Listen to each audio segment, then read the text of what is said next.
I saw a goofy meme on the internet this morning as I put together this report.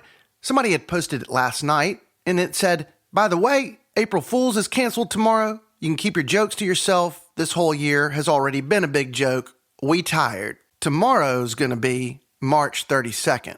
If it were only that easy. Today, as we record this podcast episode, is actually Wednesday, April 1, 2020. And there's no joke here. This is rent day, first of the month, and a grave reality has set in because suddenly, like a standoff in an old Western, we here in Houston can only watch helplessly as our landlords and their tenants are pushed dangerously close to a brink in this city that is somehow beginning to shut down. It's not complicated. It's in fact pretty simple to understand. There are landlords who, as of this moment in time, have been given no real notice of relief coming down the pike, coming from the banks, the utility companies, no exemptions from the bills they must pay to keep their properties running. And then you have their tenants, most who are currently out of work, Uber drivers, servers, teachers, who have already depleted much of their savings. So they are now left to wonder on this rent due date if this is truly a world so cold that they would be forced out into the streets, and many with their children in tow, where a pandemic is beginning to rage. If only this could be March 32nd. Today, reporting on her chilling article that came out this week, covering the severe reality that now descends upon the housing sector here in Houston, from the Metro desk of the Houston Chronicle, covering housing, homelessness, poverty, and mental health, Miss Sarah Smith. I snooped you out on Twitter. At the top of your Twitter page, you got a picture of 5 big fluffy alpacas. On your page last week, you tweeted this in all caps, all right? It said, everything absolutely sucks right now, so no, I will not be switching my banner photo to anything but alpacas for the foreseeable future. I have to tell you this. I read your article yesterday, and it took reading your article for me to realize exactly what we are up against. Your article describes what has emerged as the real front line here. The renter and the landlord dilemma. That story makes it all become very real. You've had an eye on a particular group in Houston, the homeless, the poor, the displaced, for quite some time. Tell me, from what you've seen on the street level, your expectations. When do you think you're finally going to get to change that banner back to something other than alpacas? Well, one, I don't know if I'm even going to change it back from alpacas because they're perfect. They're fluffy and wonderful. So I think I disagree with the basis of your question. But more seriously, I honestly don't know. I don't pretend to be a public health expert, so I don't know how long this is going to go on for. But what I do know from my reporting is the repercussions will go on a while. And the thing is, too, how do I say this? I'm a much better writer than I am a talker, so you'll have to forgive me. Like the systems that you see breaking down now, like homeless people who are wandering around and maybe exposing other people, families who are living paycheck to paycheck and suddenly can't pay their rent, and then putting their landlords who might actually not have a ton of savings themselves in a position where they can't pay their own bills, like those have been in place for a while. Like those inequities and those fault lines. With coronavirus, I think we're just all seeing it now because it's more extreme and more in the forefront. So long story short, I think the alpacas will be there for a while. I take it you are surviving quarantine okay? What's it like over where you are? Are you working at home? Yes, I actually have not been outside for the past week or so. I had a fever last week, so I'm under self-quarantine, and I'm recording this from my closet, which is the first time I've actually been inside my closet in over a week because I've been wearing the work-from-home uniform of yoga pants and a sports bra. So, I mean, you had a fever. I've got to pick at that for 2 seconds. I'm going to trust that's allergies, right? I have no idea. I'm allergic to everything, but I got up to almost 102. So I called the doctor and they said, basically sit at home until you have trouble breathing. So I didn't have any trouble breathing. So I never got a test. I have no idea, but I'm treating it like it was coronavirus because you have to be safe. Well, you are actually the first person I've ever talked to who's had a sore throat during this time. So I'm sure that's got to be extremely scary. So we're going to send all of our good vibes to you. But I can see you on video on the internet and you look great. You don't look coronavirus-y. I'll just tell you that much. Thank you. I don't know what it means to look coronavirus-y, but feeling good right now. Normal temperature. That article that you did write, it's called Thousands of Texans Are Unemployed, Rent is Due in Days. You have a guy in there, I hope I pronounced this correctly. His name is Jack Yetiv, doctor turned lawyer turned landlord, 4 multifamily complexes. Last week, he sent out a 12-point notice to all of his tenants. And it said this: nothing in Judge Hidalgo's orders said anything about free rent, just like you do not expect to go to Kroger and get free food.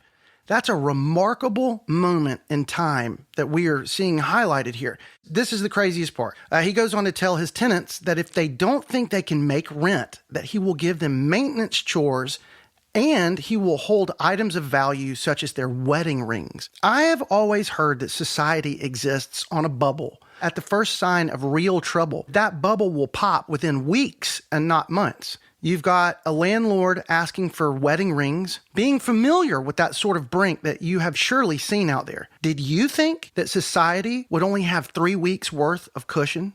Not sure what you mean by cushion, but I think depending on your wealth level, I don't think I expected any cushion. I know I'm personally privileged because I do have 3 weeks of cushion.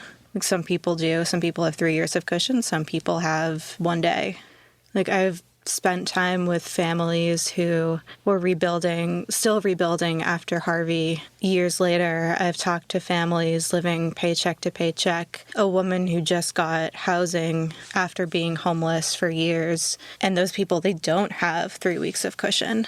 It's so extreme depending on who you are. I would imagine it's an emotional time between landlord and tenant right now. You see a lot of people crying out on the internet saying, if anybody is going to fall on their sword, let it be the landlord. Let the landlord take the bite. I do understand that sentiment, but you being in it, is it that simple? It's got to be more complicated than that, right? Or is it? I think it is more complicated. I mean, surely you have quote-unquote bad landlords, just as you have quote-unquote bad tenants. But landlords are people too, with families to feed, loved ones to take care of, and their own bills to pay.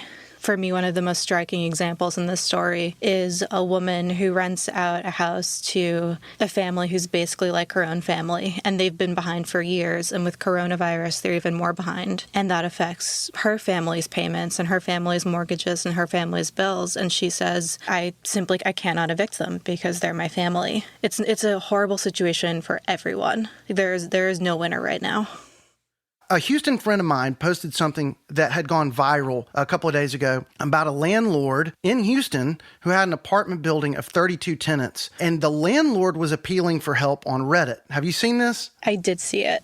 The tenants told the landlord that they would not be paying rent. They all banded together. And what could the landlord really do about it? Essentially, if he kicked them out right now, nobody's working. Who would he get to take their place? Kind of ironically, I guess, he found himself getting hammered for even asking for help. Turns out, I've studied it all morning, that story was fake. But what it did do is it showed, at the very least, the sentiment out there coming back toward the landlord, okay? Do you get a sense right now here in Houston that we are close to something like that, a domino effect, where tenants are going to band together, refuse to pay rent, which would cause the landlords to be unable to pay expenses as utilities, mortgage? How close do you think we are to that? Well, first, I remember that story and thinking this can't be real. And I emailed back and forth with the alleged poster. And yeah, no. No. It was I don't believe you.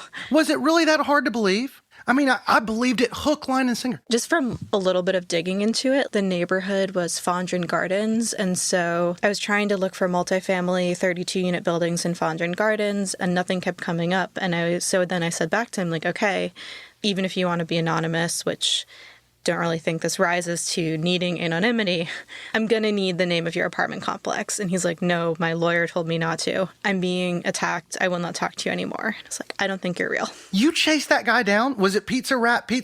Yeah. Oh my gosh, you talked to Pizza Rat? Wow, that's cool. You talked to a viral star today. Thank you. My job is fascinating every day. So as for rent strikes, That's good reporting, actually. Okay, sorry. no worries. It was a fascinating rabbit hole that I went down. But so as for rent strikes, I think you're going to see it first somewhere like New York or California or maybe in HUD buildings, because there's a lot more protection for renters in those states, and you have some more protection in HUD buildings. Texas eviction laws are extremely favorable to the landlord, and it's a lot harder to organize with protection in Texas. So let's say somebody came down and gave you all the power in Texas, and they said, okay, fix it. You can affect all the changes you want. Truly, what do you think the changes would be to make this all better? I'm a reporter. I asked that question of almost all of my sources, so I'm going to not answer that. Okay, all right. I will take that joust and I'll return at least with one. Well, and maybe you can't, because I do very much appreciate that answer. Can you tell me one opinion from one person that you've respected that has said something that landed on you as a great idea or a great set of ideas? I mean, I think one that's universal right now is you have to figure out something to do with homeless people aside from letting them wander. And these are people who have, for whatever reason, not wanted to go into a shelter. So what do you do? Like you say, okay, maybe there's hotel beds for people. Like, how do you keep people from wandering in and out at that point? Like the obvious first part of the answer that everybody knows is you can't just let people who may be spreading this just stay on the street and keep spreading it. When this is all over, when the city comes back online, what one thing that returns to normal daily life about Houston when it comes back online is going to make you happy? This is such a sick answer. This is really sick. The traffic. The traffic? Because I hate it, but it's so Houston. Like, that means that because the thing, I hate it. I sit in there, I swear, and I grew up north of Boston, so I want to give people the finger, but then I'm like, no, you can't do that in Texas. Like, they'll either really hate you or they'll shoot you. Don't do that here. And I hate it, but that means we're back. Like, everyone's out. Everyone's going again. Like, I have something petty to complain about. And I can complain all I want about this super petty thing, but that means we're all back. What a cool answer that is. That's awesome. As usual, we here at the Chronicle would like to thank all the people in this city who are inspiring us at the moment. The first responders, essential workers, healthcare professionals, everyone stocking the shelves, keeping us provided for in these uncertain times. You have our heartfelt gratitude. How could we ever thank you enough? And to those out there who are operating in the gray area at the moment, those waiving rent, giving what you can, those keeping alive the social contracts that are, in essence, keeping intact our greatest defense against the unthinkable here, we owe you a grave debt as well. You all stay safe and keep on keeping on. I would like to thank Sarah Smith for interviewing with me today, and also managing editors Mark Larondo and Maria Reeve for turning us loose on this. We do love your vision. Scott Kingsley is the Houston Chronicle podcast editor.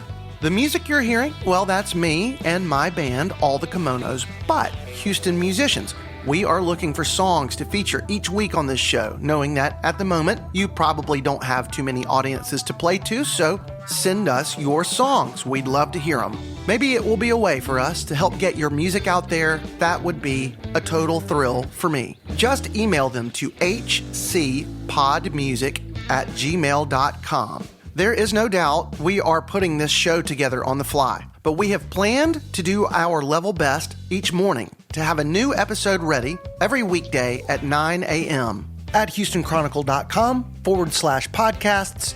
You can find us there. Monday, 9 a.m., web producer and award winner J.R. Gonzalez will speak to me. This isn't the first time Houston has dealt with a pandemic, and J.R. is going to tell me how we are comparing so far to our brothers and sisters who endured something similar from another time. And until we meet again, to the kindest, most resilient city I have ever known, let's stay that way, Houston.